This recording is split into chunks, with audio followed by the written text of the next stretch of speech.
am still on YouTube vacation, but I never want to skip a Patreon video because you all are the best. Now this month is kind of an easy one. I'm showing off a print that I made, but it is a really cool print, and it's one that's really helped me out a lot, especially with the Prusa MMU2. And that is the Auto Winding Spool by Vincent over on Thingiverse. It really is an amazing device. I don't know how I ever got along without one. I would even use this on all the printers just to keep the filament nice and tidy.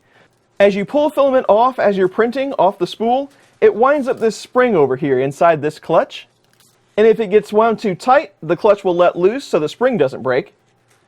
But then when you're done printing or your MMU2 retracts, you can just feed that filament right back in, and it puts it back on the spool nice and neat. It really helps to keep tension on the filament so your filament doesn't tend to go over the side. I used to have a ton of problems with that when I first started printing. Now Vincent does have a video on how to put this whole thing together, but after I watched it, I still had a few questions on a couple of things, especially with the spring. So I thought we'd walk through on how to put this thing together, and I'd show off my cool multicolored hub, and let's start this whole thing with a time lapse.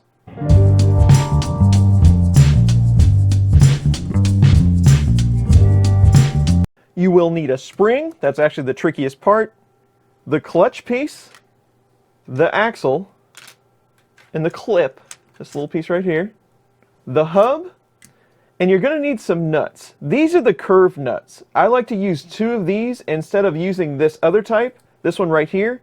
You can use this one to kind of double nut that spool onto the hub. I prefer to use one of these on either side to try to even that spool out some. I'll show you what I mean in a second. Then you have the outside dial piece that helps you adjust the clutch. And you have the tube holder arm. You can get away with not printing this if you really want to. All these parts were printed in Prusament. The blue is Azure and the black is Galaxy. The only other things you really need are a couple of 608 skate bearings. Steal those from the closest fidget spinner you can find. And now we can start to build. So again, the trickiest part is this spring, and you need to loosen it up so you can detach it.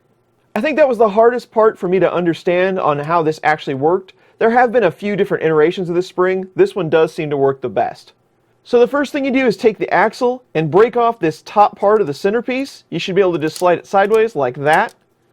And you'll have another one down inside there. And then flip it over and kind of give it a push from the back. So you get all of this stuff loosened up. And then if the outside hasn't loosened up after that, you can take a screwdriver and kind of pry it up. But if your first layer is set pretty well, that shouldn't be an issue. Now you can just kind of pull the whole thing out. And you want this outer section to be floating in the center. I was leaving it attached to the hub at first, but you actually want it to be pulled all the way out, just like this. So the spring's good. We can go ahead and load our 608s in our hub. One there, and one there. We'll take our clutch piece and we'll put our dial on it. You want the arrow on the dial to be lined up at the maximum over here. So it fits together just like that. The tabs just slide into the clutch. And then we can just take it all the way to 0. It is much easier to do this before the spring is in. Like so. And then the outward hub on the spring will fit face down just like that. And then we can snap our hub on top of that. It should fit on here. We can snap down all the tabs. Like so. And at this point I like to go ahead and adjust the spring. I set mine to about 11 or 12 for a full spool of filament. So about there. Then we can slide our axle in from this side. Put our axle clip on the other side. Like that. And then here's where I like to use 2 of these curved nuts. I'm going to spin one down like this all the way to the hub. About right there. And then we can load our filament. I'm just going to use this gold as an example because it's one of the bigger spools I could find. So you can set it on that curved nut right like that. And then the other one will go face down so it centers that spool on the hub. It turns a lot easier this way, I've found. So now it should be pretty center. And I prefer that my filament turn from underneath, so it's going to pull from this direction. But you can do it either way depending on how you're using your tube holder. And we also need a spool stand.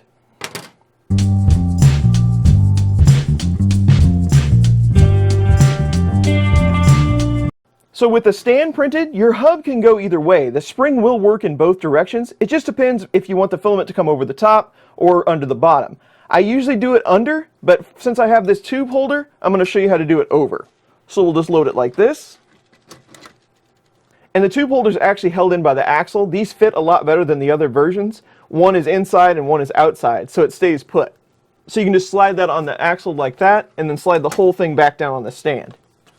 And then you can just press your Bowden tube in here. I'll get a piece just to test it. So we can just snap the tube in like that. And by the way, I do like to use the softer spring because you get more revolutions out of this. But before you put the filament in, go ahead and go one time around with the spool so you can kind of preload that auto winding. And then we can feed our filament in the tube. And we're ready to load it in the printer and start to print. And as you print, it'll pull it out.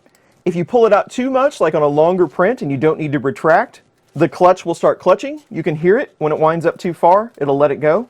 You do want to pull enough out to make sure it is clutching, because it will break the spring if it doesn't. But then when you're done printing, you can just feed it back in, or if you're using the MMU2, it does this repeatedly, and it puts it right back on the spool, nice and neat. And if it's not clutching enough, you can turn down the spring some, or if the clutch is letting loose too much, you can turn it up a bit. Again, just don't turn it up too high, because it will break the spring if it isn't allowed to clutch. I really wish I would have had one of these about 3 years ago when I was fighting spools as they would bind up when I started printing on them. This would save you a lot of headache. It really does mine the filament really well. And now we have an auto-minding filament spool. Now I know the video was kind of short this month, but I really did want to show off this project. It's a really creative design, and it's helped me out a lot, especially with the MMU2. Now I do use it on a couple of the standalone machines, especially when I have a full spool of filament, because I don't have to mind it near as often. A big thanks to all my Patreon supporters as always. These videos are just for you, and I'll see you on the next coffee break.